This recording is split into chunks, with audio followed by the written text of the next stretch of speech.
3 օր բավական երկար եւ մանրամասն լսեցինք օրակարգում ընդգրկված հարցը եւ չնայած այն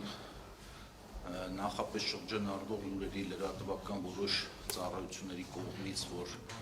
ինքնանպատակ դրվել էին շրջանառության մեջ, որ հանձնաժողովը ամեն ինչ անելու է, որ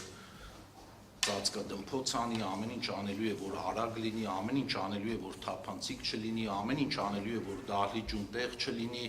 եւ նմանատիպ մեղադրանքներ շրջանառվեցին նիստը դեռ չսկսած օրեր առաջ, ինքներդ համոզվեցիք, որ այդպիսի սցենար չեղավ, ինչ էլ որ եղավ, դրա նախաձեռնողը կամ հեղինակը ոչ հանձնաժողովն էր, ոչ էլ պետական որևէ կառույց, բայց քավլիցի բոլոր այդ դժվարությունները հաղթահարվեցին, փորձեցինք մենք մաքսիմում ապահովել բոլոր կողմերի լսվածությունը նիստի ընթացքում 150-ից ավել հարցեր հնչեցին այս 3 օրվա ընթացքում, տրվեցին պատասխաններ, այլ բան է թե պատասխանները որ կողմին ինչքանով բավարարեց, բայց բնականաբար այս գործընթացը այսօրվա նիստով չի ավարտվում, ենթադրում եմ, որ կողմերը կփորձեն իրենց իրավունքները պաշտպանել այլ ատյաններում եւ հետեւաբար process-ը դեռ ունի շարունակություն։ Process-ը ունի շարունակություն նաեւ այն իմաստով, որ այսօրվա նիստի որոշմամբ մենք ընդհանրապես դադարեցրեցինք Հայաստանի էլեկտրական ցանցեր փակ բաժնետիրական ընկերության լիցենզիան, բայց դրան պետք է օրենքով նախատեսվում է արդեն գործընթացներ, առաջիկա 3 ամիսներին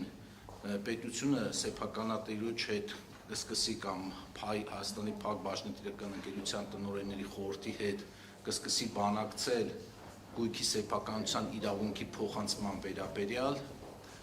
եւ եթե այդ 3 ամսվա ընթացքում կողմերը չգան համաձայնության, ապա դրանից հետո պետությունը կարող է գերակաշահի իրավունքով վերցնել այդ սեփականության իրավունքը, թե ինչ ընթացք կստանա այս նախանշած փուլերը ոնց կլինեն, դա ժամանակը ցույց կտա։ Ընդհանուր այսքանն եմ ասում, արդեն հարցեր կտաք ինձ, հարցերին կպատասխանեմ, քանի որ դուք եք հոգնած, ես էլ եմ հոգնած, խնդրում եմ կենտրոնանանք, քանի որ ես էլ եմ հոգնած, դուք եք հոգնած, փորձենք սահմանափակվել 15 րոպեի ընթացքում, բայց ես առաջիկա օրերին եւ տարբեր մամուլներով եւ հեռուստատեսությամբ ավելի մանրամասն, ավելի հանգիստ իրավիճակում կփորձեմ ինձ ուղղված բոլոր հարցերին պատասխանել։